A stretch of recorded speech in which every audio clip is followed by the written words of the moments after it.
high-fiving. You're a Dallas Cowboy now. We just turned your card in. And I'm going to tell you something. Our coach and our scouts like to have shit when the draft, when it came in there. Really did. But it's such an entertaining thing for those that want to be involved. Now then, literally millions of people sit there all day long on Thursday, Friday, and Saturday and watch what goes on in that draft room at that time. So it's full of things that we can do that and make the game embellish what goes on the football field. But the number one thing that I could say tonight is that I've had a chance to spend 27 years now with the Dallas Cowboys and be a part of the National Football League. Whatever they're worth, whatever they're purported to be worth, they ought to double that and send me a bill for it, because I've had more fun than that, haven't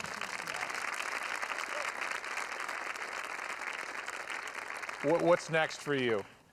We've got the opportunity to join the Dallas Cowboys with the high school system of the city of Frisco, Texas.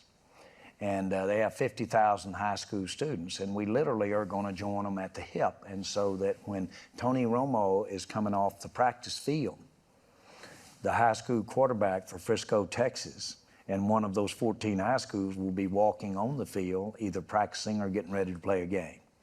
We're mixing it up.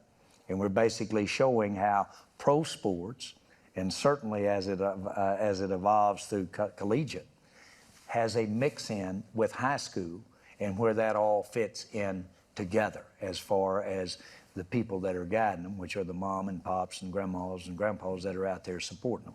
We've got an opportunity to do that.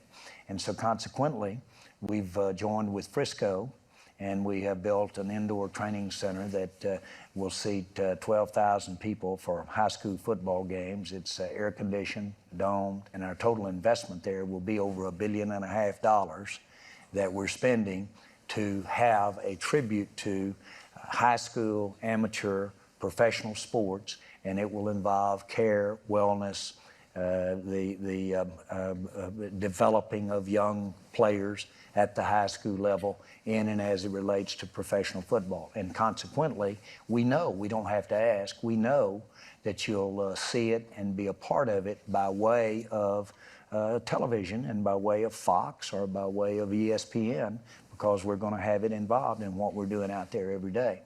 So it's a way also to combat the conversation and the concern about head trauma, about trying to grow this game, because obviously this is something that's at the forefront of what's going on in the NFL, the long-term effect of head trauma, and the worry that parents aren't going to sign their kids up for football anymore because they're not being taught properly, whatever. You have a way now of teaching properly, of being involved at the grassroots, the ground level, to really help that as these young players grow. We adamantly support young athletes playing football. We support it being done in an educated and in a very safe way. We obviously feel very strongly about what the record shows and numbers, and about this issue of head trauma. And we feel very strongly that we have the way to show and the light to show how for parents, young parents, to make those decisions.